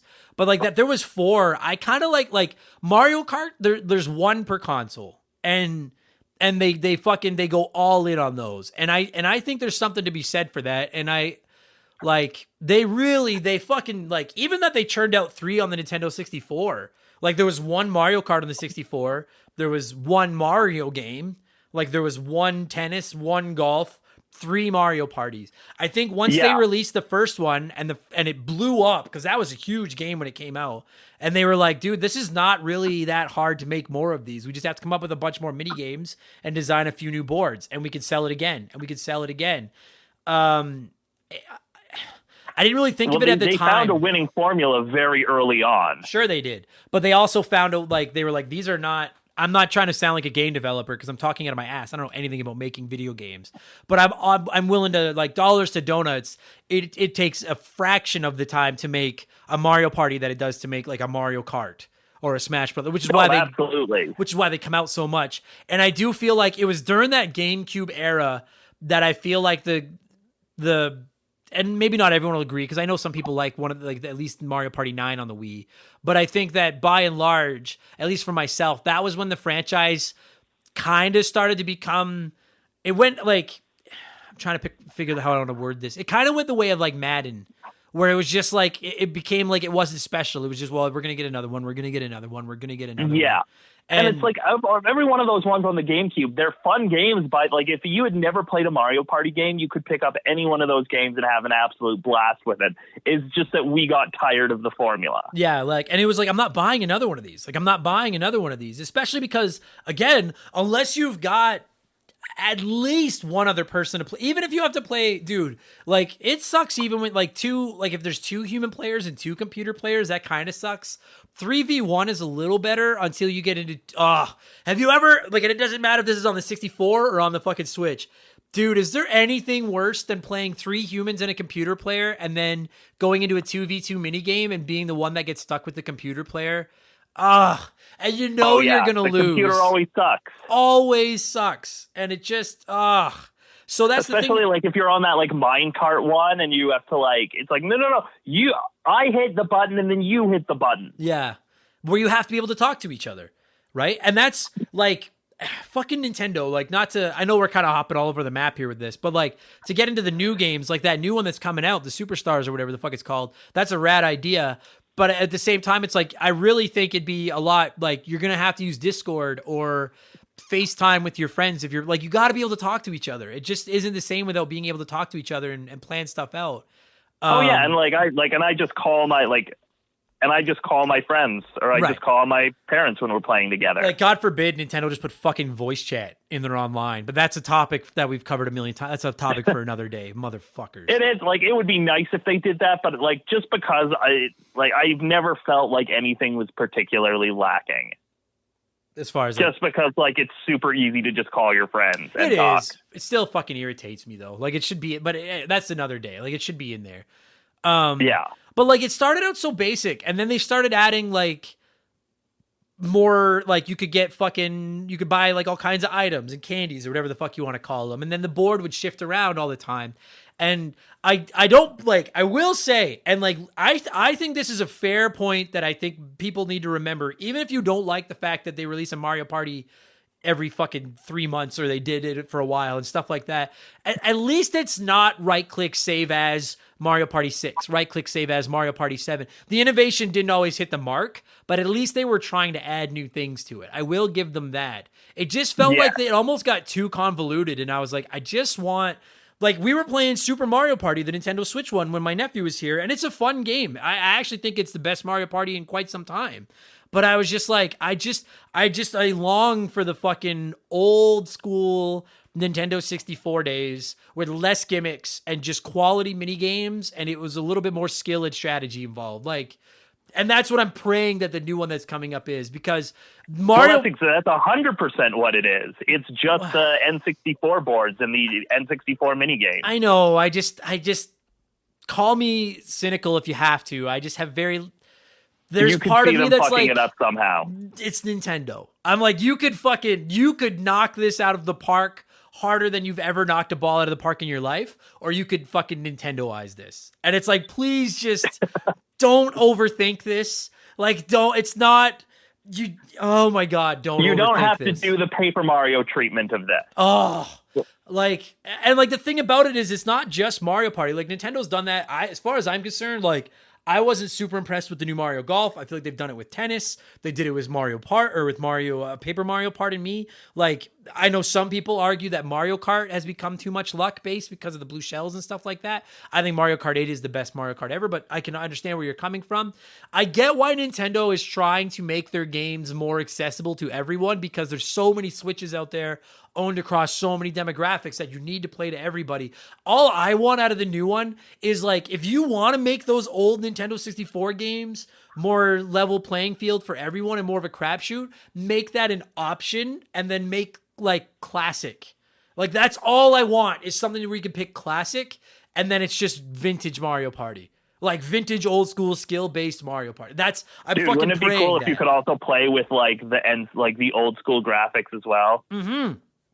I would love something like that. Like, don't get me wrong. Like, the way they've updated the game, it looks fantastic. But there's just something charming about those old shitty blocky graphics. I agree, man. Even that music, when I hear, like, you guys will have heard the music when this episode started. Like, that old Mario Party music just takes me back to high school and just sitting on like my buddy's couch and like all of us just playing Mario Party together and just fucking laughing and just having so much fun. And what I really think the charm in Mario Party is, whether the game it's a good iteration of it or a bad iteration, is that anyone can play it. I think that skill will win out most of the time, especially in the older Mario Parties. But like, I can't hand a Nintendo controller to my dad who doesn't play video games and be like, hey, play Mario Kart with me. Because he's not even gonna be able to make the cart fucking go. Like, he's gonna be like, this fucking sucks. But Mario Party, outside of some of the mini games get a little bit convoluted, but like, anyone can just pick up a controller and play the basic concept of Mario Party. And I think that's really the genius of it, is it's this Mario game that you don't have to be a gamer to be able to sit down and enjoy playing with your friends or your family or fucking whoever. It's kind of like, do you know how to play Snakes and Ladders? Yeah, then you know how to play Mario Party. Yeah, and exactly. Then the game, like, and even like the parts that are like, ooh, we're not sure, like they give you the option to be like, oh, you don't know how this mini game works? Well, here, let's do a practice run. I always loved that. We always played the practice runs, and they were so much fun. Because there was no pressure, you could just fuck around.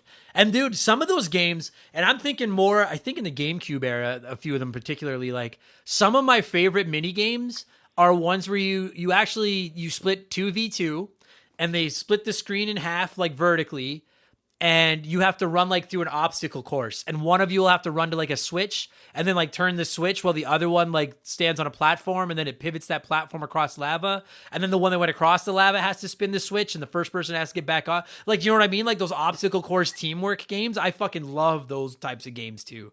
So much fun. And you're arguing with each other but laughing the whole time and stuff like that, and just, oh God. I fucking loved it. I love Mario Party. the franchise lost its way, and I feel like it's starting to come back, and I'm hoping to God that they've got it down now, because like Super Mario Party on the Switch sold like motherfucking fire. Like there's still a huge demand out there for Mario Party. And it's what frustrates me about that Super Mario Party is they had 4 boards, and then they never added any. Like, we were like, oh, it's to start with 4 boards, and it's like, no, it just has 4 boards. I agreed. That's where I was gonna go. And listen, like, we actually just did an episode of Expansion Pass about sports games, and the overwhelming sentiment from people that play a lot of sports games is they're sick of just paying $80 a year for a roster update. They're like, really, a lot of people would like to see them just release like a football, like NFL game, and then just every year for like $15 you can download like new rosters or something like that. And I agree with you, like with Mario, because like I'm sure that they can't. I've always said the reason I don't think they do that with something like a Madden is because I assume that their contract with the NFLPA says they have to release a game every 12 months because the players that's a huge payday for all the players that are in the game. I assume it's got something to do with that. But like Nintendo doesn't owe anybody anything. They own Mario Party. These are all their IP. They don't have any licensing deals with fucking anyone or anything like that. I agree with you, dude. I was fucking shocked. I mean, I think it's ridiculous that Super Mario Party didn't come with online, but that's a different argument. Shocked that they never just rolled out DLC for that game, because that game sold like crazy. And Mark, you can't tell me that if they had been like, hey, by the way, we have 2 new boards, they're $10.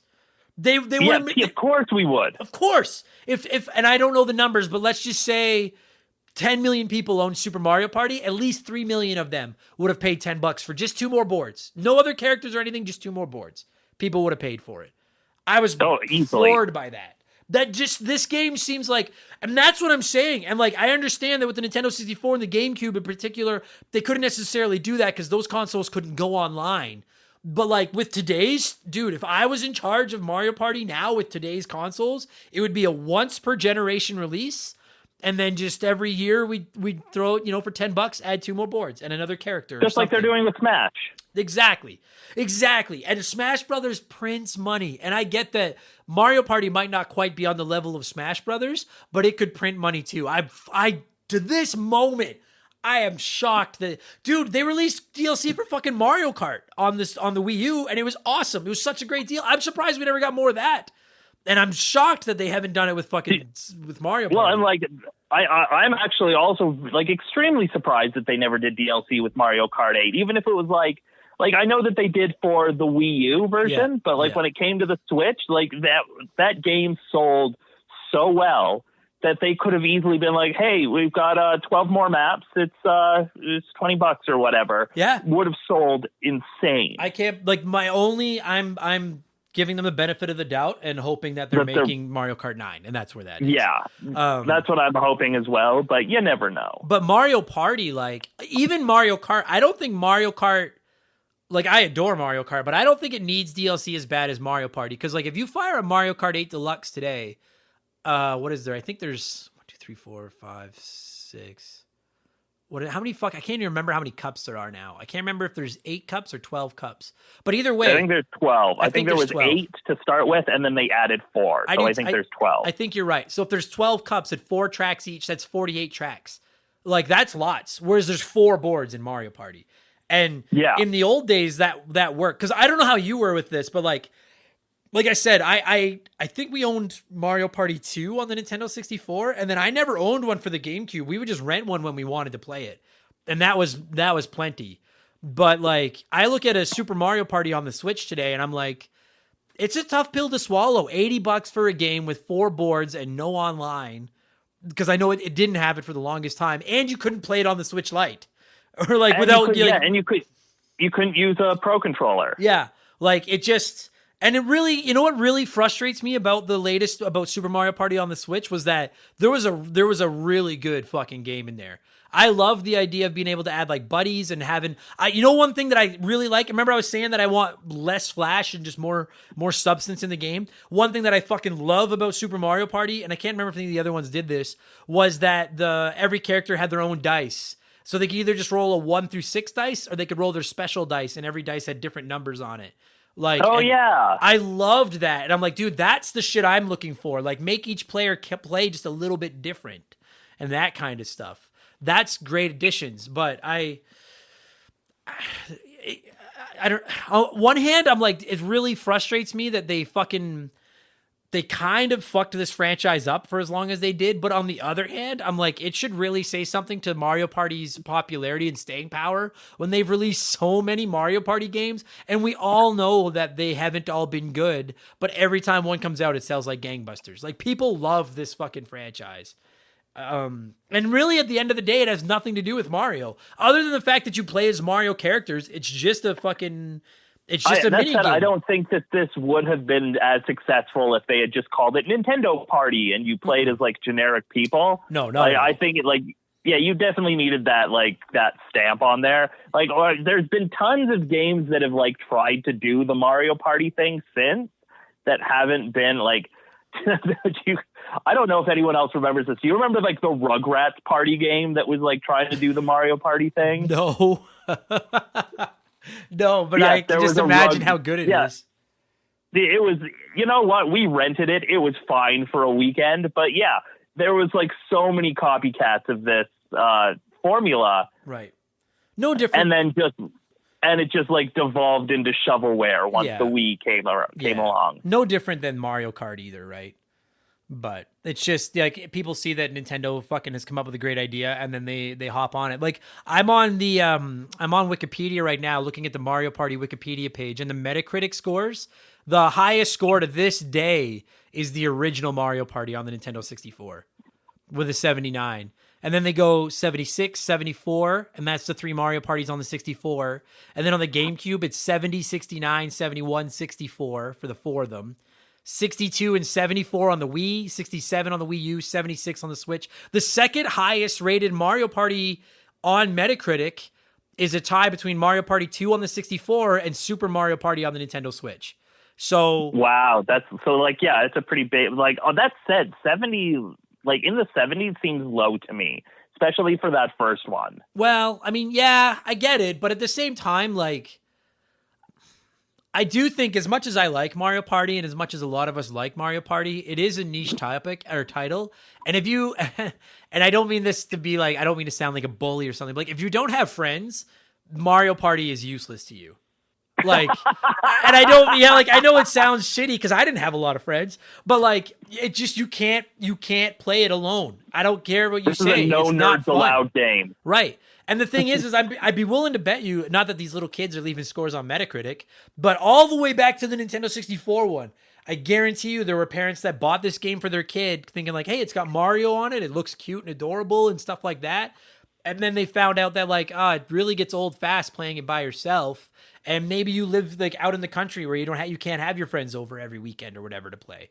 And you're like, well, this kind of sucks. And like, I will say that like, it doesn't matter if we're talking about the most recent one or we're going back to Mario Party 1. If I like, to me, the, excuse me, the overarching big criticism of Mario Party is that I'm shocked they didn't do more to make them accessible alone, like more fun to play by yourself. If we can design computers that can beat world champions at chess, then like you can't convince me that you couldn't make a Mario Party that would play competitively with 3 computer guys against you.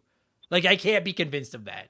But for some reason they don't. It's just not, even if you turn it all the way up to hard and they beat you in some mini games, they just play like idiots on the board. And it's like, that should be the easier part. Just make them always take the choice that'll bring them closest to the star.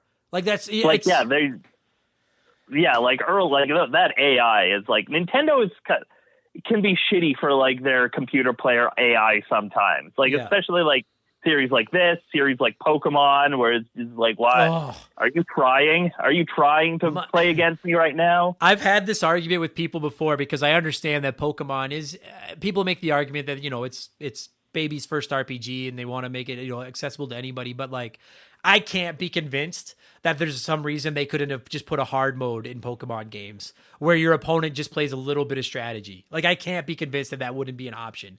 And I will say that about Mario Party. And to me, if like the 2 major criticisms I have of Mario Party as a whole is that 1, I feel like they've gone to the well a lot and started to water it down. And maybe they're like, you went from 3 on the 64, 4 on the GameCube, 2 on the Wii, 1 on the Wii U, and now there'll be 2 on the Switch. That's not too, like, to me, 2 is the limit per console generation. 2 is the limit. And I'd be That happier. said, like the 3 on the N64 were solid, but yeah, since then. Yeah. And even those 3, like, there's a reason those games aren't cheap. Like, if you want to track down a physical copy of a Mario Party on the 64 today, doesn't matter. I mean, if you want number 3, especially, you're going to fucking pay. But none of them are cheap because a lot of people, like you said, first of all, I can't imagine there were too many people that owned all 3 as kids, and they were great rental games. I think that, like, I bet you more people rented these games than bought them. Because they were just such a perfect game. Like, oh, you're having a sleepover this weekend. Go rent Mario Party. But if you were a kid, dude, imagine like when you're 14 years old and you have a Nintendo 64 and like Christmas is coming up and they're like, you know, whether you're writing to Santa or fucking your parents or whatever. And they're like, what's the game you want the most? No, you weren't going to spend your pick on Mario Party. Like, and I love it. Right? And I love Mario Party. But like with the wrestling games and the fucking... the Mario games and the Zelda games and Donkey Kong 64 and the Banjo-Kazooies and the shooters, you weren't burning your pick on fucking Mario Party. That's a decent point. And so like that's where I look at like that they've released 3, 4 per console, and I'm just like, dude, just give us one. And I know renting isn't really a thing anymore, but like... Give us one really good one and then leak out some DLC. That's all I want. Like, and that's for whatever the Switch 2 is, that's what I would also like to see. Me too. That's all I want. I want one per generation. Dude, I see no reason why you shouldn't treat Mario Party no different than you treat basically every other Mario franchise at this point. Give us one per generation. And then if you want to milk that cow with DLC... Quite frankly, Mark, like, I don't know how you are. I very rarely buy DLC for games. Very rarely. I bought the Mario Kart 8 DLC because Mario Kart. I would have given them $20 just for some new music. Like, it's Mario Kart. I fucking adore that franchise. And if they released Mario Odyssey DLC, which I fucking wish they had, I would have paid for it.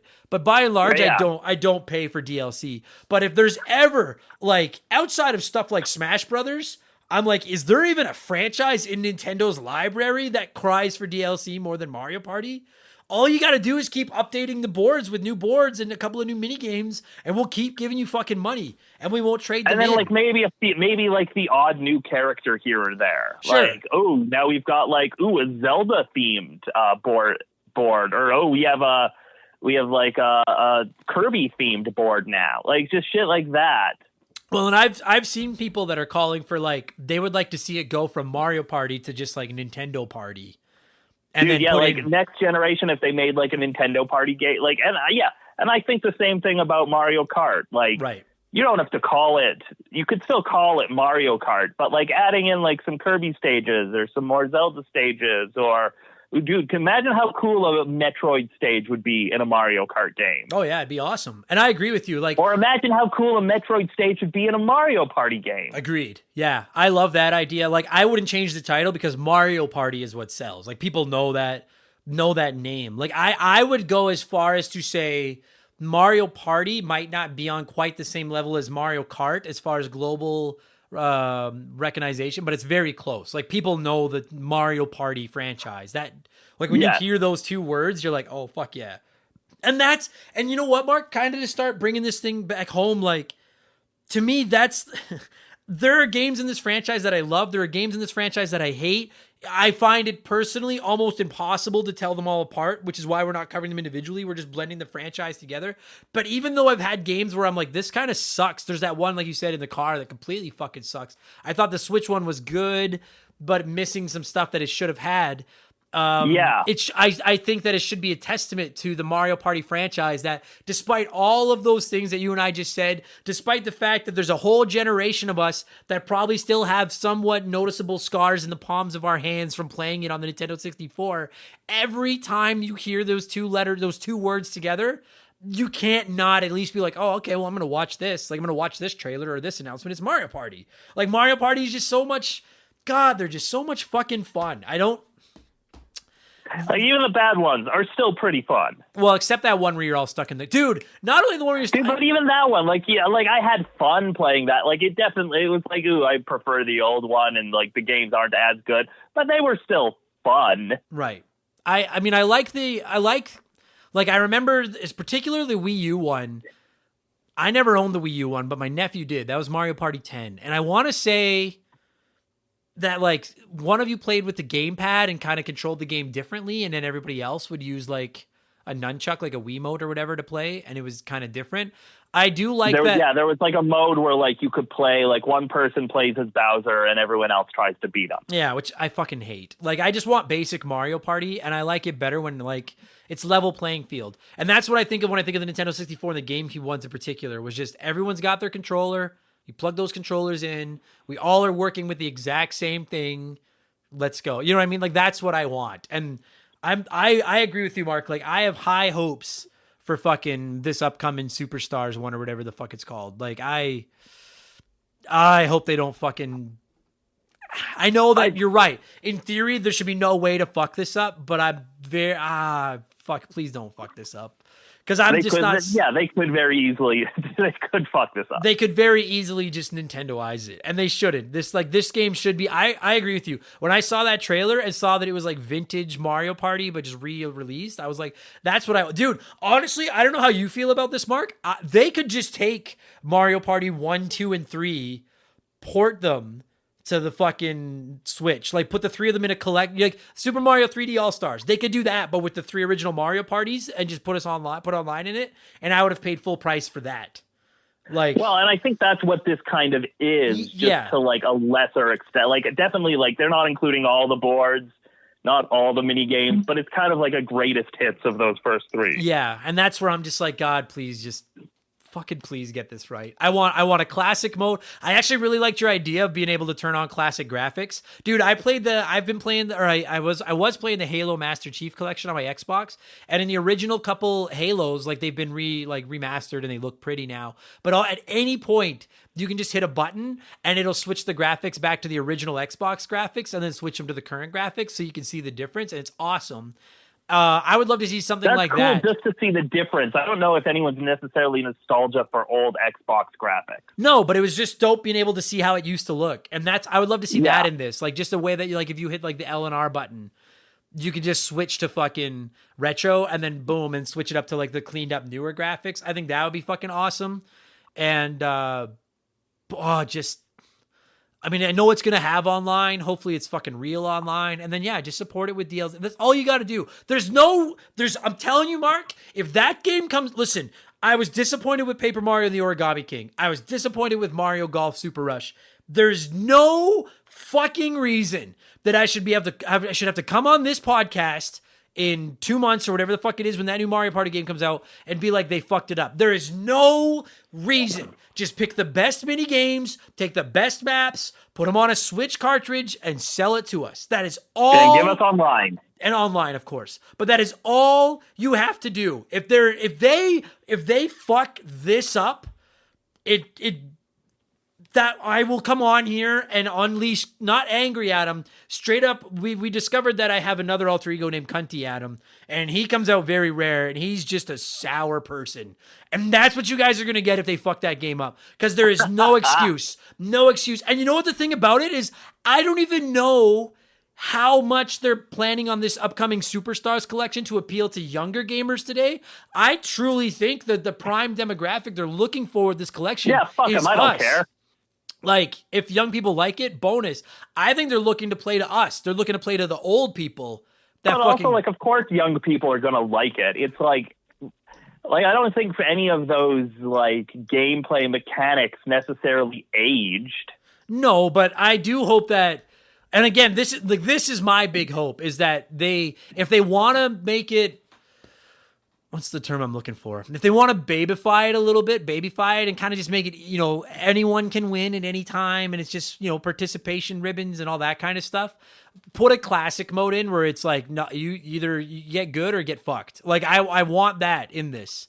You know what I mean? Because, like, we would play the Nintendo 64 ones and anyone could win. But, like, if you knew, like, the better gamers in your group were usually the ones with all the coins and stuff like that. And then it was just a little bit of luck to get to the stars. Or if someone didn't fuck you over. But, like, that said, I also love those, like, at the end of, like, every game, like, a little story would play out. Yeah, I will say, I know people don't like those little bonus stars and stuff, but I think they're funny because I've won and lost. I don't even them. necessarily mean the bonus stars. It's like whoever wins in, like, the Western map, it now has to have, like, a showdown with Bowser, and of course they win and they become the superstar. And it was just little things like that made it so that made winning feel like like an achievement. Yeah. And dude, I fucking love how when you get down to like the final 5 turns, they come in and they're like, so and so is in 4th, and then 3rd, and then 2nd, and then 1st, and they're like, well, we need to keep it fair, so here's some coins, 4th place, or like whatever, and like you could be winning, or they'll and be like, here's who I think is gonna win, and they'll pick whoever's like in 2nd or 3rd. Yeah. I know those things were like randomly, they meant nothing, but they always cracked me up because it didn't matter who got picked. The rest of us would be like, that is such bullshit, and just yell at it. And just like, I hope you guys can hear, I have a smile on my face as I'm talking. Cause even when this franchise fucking irritates me, and it does sometimes, if you were to like just boil Mario Party down to like a liquid, that liquid would be fun. Like Mario Party is just a fun franchise when it comes right down to it. They're just so many. Everyone that has played Nintendo over the years has memories of playing Mario Party. Everyone has to. At least one of them, right? They have to. Oh, absolutely. Fuck, I love this franchise. I think I'm spent. I don't even know I don't even know if we can score this one because this was really more of just talking about the Mario. Yeah, because like some are 10s, some are like 6s. Yeah. But like, okay, the one thing I will say is like every one of these games is between a 6 and a 9.5. Yeah, I'll go. Yeah, all right. Yeah, I'll give you that. Like if we're going out of 10, yeah, between a 6 and a 9.5. They always fall somewhere on that scale. Yeah, I'll give you that because even the ones that I dislike the most, when you get into the mini games, most of the mini games are still fun. Like it's just sometimes the stuff that you have to go through to get to the mini games fucking sucks. Well, it's like The Godfather Part 3. It's like that's still a good movie. It's not as good as the ones that came before it, so it looks worse in comparison. Right. Yeah. And that's like Mario Kart or Mario Party 10. It's like, oh, this is still like fun, but it's not what I wanted. Oh, buddy, I'm not anxious. It's not like I'm losing sleep over it, but like I'm excited for this new Mario Party, but I try to be the glass half full gaming fan, but there is just part of me that has this little voice in my head who's like, Nintendo, you have fucked up a lot of things. You know what I mean? Like when they get it right, they get it fucking right, but they get in their own way a lot. So I'm from what I've seen from the trailer, it looks like they got it right. I fucking hope they did. Motherfuckers. Because the thing is like, we're just repeating ourselves now. Super Mario Party was almost right. But then they just they got 3/4 of the way there and then just stopped. And we're like, good enough. Yes, exactly. That fucking made me so angry. And then they're like, okay, well then they're going to add DLC. No, never. Yeah. So I never bought it. Because it didn't look worth it. And then like they just added like online. Yeah. Yeah. All right. Well, I hope that they don't fuck this one up. And I hope it gets DLC too. But we'll see. I don't want to get greedy. Let's just, you know what? I'll worry about fucking DLC once I see if they even get the game right. Then I'll worry about DLC. Get this fucking game right first, Nintendo. Please, for the love of fuck. And the DLC would be so easy. It's just old boards. You have to just... It's all you got to do. Old mini games and old boards. Add some of the GameCube ones if you want to. Like, it doesn't matter. Just don't fuck me. Fucking... Does it not just make anyone else fucking insane that it's Nintendo? Like, Nintendo makes some of the greatest video games on the fucking planet, but you're also like, they sometimes, they just... I say it all the time, but like I love them, but they make it so fucking hard to love them sometimes. It's like being in a relationship with someone that just has this one tick that just fucking you just want to fucking smack them sometimes. It's like, we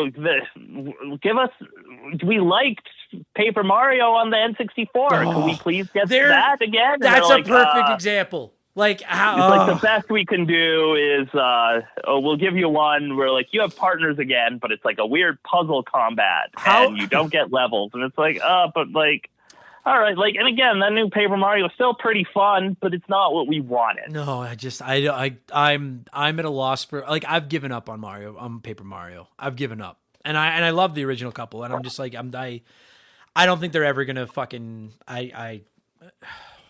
anyway. I don't want that might be the 8 that they're saving for next gen. Oh fuck. Yeah, right. Fucking that would just like I'll I'll eat my words if I come on here and they're just like, by the way, the next Paper Mario, we've had it in the cooker. We know what you want, because you don't fucking know what we want. Because if you fucking knew what we wanted, you'd give us more of your old games on your Nintendo. You'd give us online that fucking worked. You would have given us a better Mario Party game with online and DLC right out of the fucking box. We would have ported more Zelda games over. You would have done all these other things that you should have done. All right, I'm done. I'm not. A new Mario is missing for the Switch. Fuck, you're done. You're fucking done. You're never coming on my fucking show again.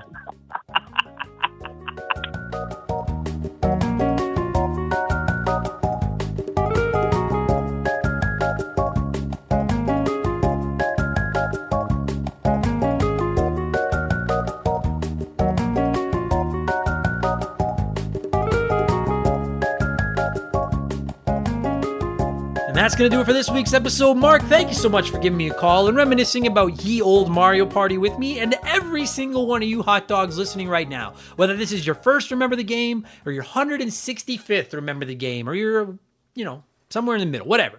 If you're listening to this, thank you so much for giving us a chance. I really, really appreciate it. We're growing like a fucking weed, and it's because of all of your support. And if you want more podcasts, so you want to support us with a couple of bucks, it's literally the change in your couch.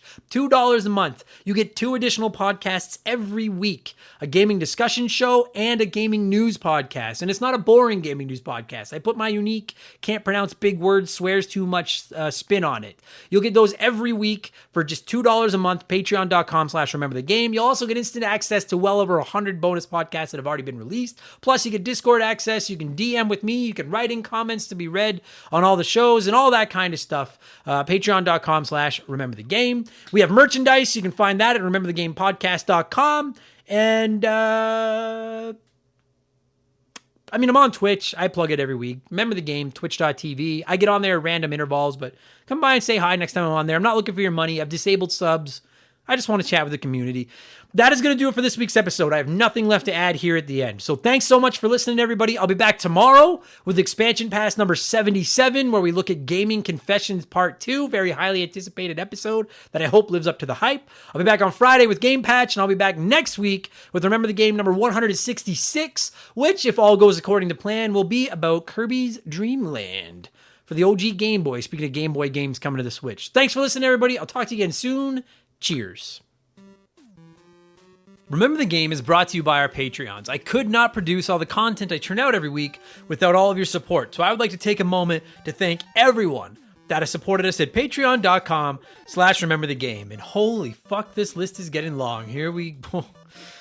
Get comfortable, everybody. Here we go. A huge thank you to Dave, Makeshift Mallow Money, Todd, Joe Buck, Ben Drinkin, Sharonic, Andre, Stupid Monkey, Freezer Burnt, Tyler, Michael Mathis, Fake McHugh, Josh from Press Start to Join, Jeffrey Mathis, Shaylee, Keegs and his stupid arrow handle, Jin and Chris, James Clark, Sean Razine, Dave McGee, DNA Gaming, Joe Gillespie, Nathan Warzica, Ashley Cronenbitter, Ben Booyah, Slick Rick, Evan Refuse, Doug Dorn, Chris Fleury, Josh Morgan, Charlie Madero, Scott V, Rex Sheldon, Andrew Wright, Gary C, Divalk, Luca Reskigno, Kate Roberts, They Call Me Badger, Joe Mack, Desert Tortoise, Jordan, Duhow, Kevin Hufford, Jason Cortez, The Good Enough Gamer, Fraser Burns, Brian McKay, Alex Martinez, April Sane, Nick Sills, Vladstein, Kyle Paul, Mark 209, Lil Bunny Fufu 89, Matt Brown, Ben Busha, Angry Ticks, Aaron Cuphall, Dan T, Dave Thompson, No One Cares, Mackenzie Wheeler, Brandon O'Brien, Chris Campbell, Chuck Schlarp,